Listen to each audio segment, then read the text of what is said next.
She had dreamed of singing since childhood.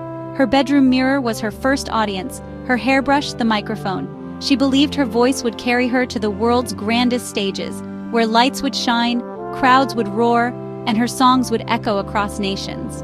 But reality was cruel. Audition after audition ended in rejection. Producers told her she wasn't marketable enough. Agents said her voice was good but not great. Each no didn't just sting, it carved pieces out of her confidence.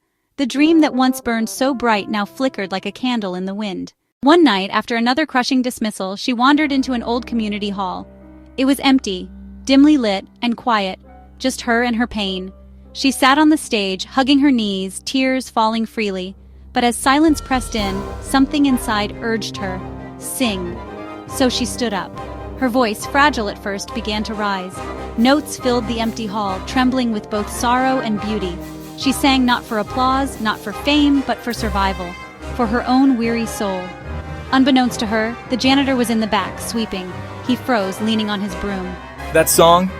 It just gave me hope to go home and face tomorrow. Her knees buckled. She wept again, but these were different tears.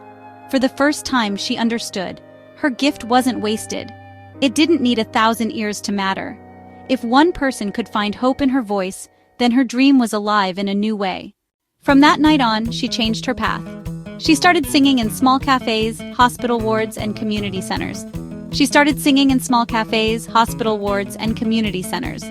Sometimes only 10 people showed up, sometimes just one. But her songs always reached someone's heart. Slowly, word spread. Videos of her performances began to circulate online, not because she was chasing fame, but because her authenticity was undeniable. Years later, she finally stood on a big stage. Not the kind she once imagined, but one filled with people whose lives she had touched along the way. The crowd wasn't screaming for stardom, they were clapping with gratitude, and as she sang, she realized the dream had always been bigger than applause. Her calling was not to perform, but to heal.